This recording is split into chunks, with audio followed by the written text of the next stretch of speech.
আর ছেলে আমার সাথে প্রথমবার ঝগড়া করলো যে আমি তোমার জন্য আমার টিউশনে লেট হয়ে গেছে।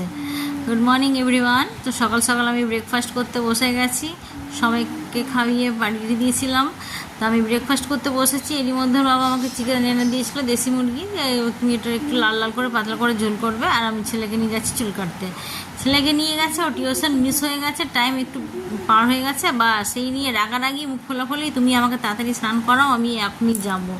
স্যারকে বলবো যে স্যার আমার একটু লেট হয়ে গেছে, কিন্তু আমি যাবো। ওর বাবাকে বললাম তুমি তাড়াতাড়ি একটু স্নান টান করিয়ে দাও ওকে। তো স্নান টান করিয়ে সে আবার চলে গেল টিউশন। এই নিয়ে আজকে আমার সাথে প্রথম ওর রাগ যে আমি আর যাবো না চুল কাটতে আজকের দিনে।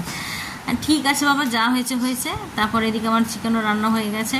তো বাবাকে বললাম একটু টেস্ট করে দেখো। তো বাবা এখন বলছে যে আমাকে তাহলে একটু দুটো ব্রেড যদি আসে তো ব্রেডের সাথে দাও, ব্রেডের সাথে চিকেন নাকি অমৃত লাগে তাদের কাছে। আনছি না বাবা, তুমি তোমার কাছে অমৃত, তুমি খাও, আমার সত্যি ভালো লাগে না। তো আমার হাজব্যান্ড আবার চিকেন দিয়ে ব্রেড দিয়ে খেলো।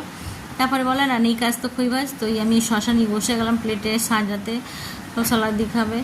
তারপরে হাজব্যান্ড খেয়ে দিয়ে ডিউটি বেরোবে। তারপর একটু পুদিনা পাতা এনেছিলাম, পুদিনার রস করেছি, আর ওর মধ্যে একটু পাতিলেবু আর বিট নুন দিয়ে পরে ওকে শরবত করে দিলাম। ও খেয়ে পরে বলছে না সত্যি খুব ভালো লাগছে।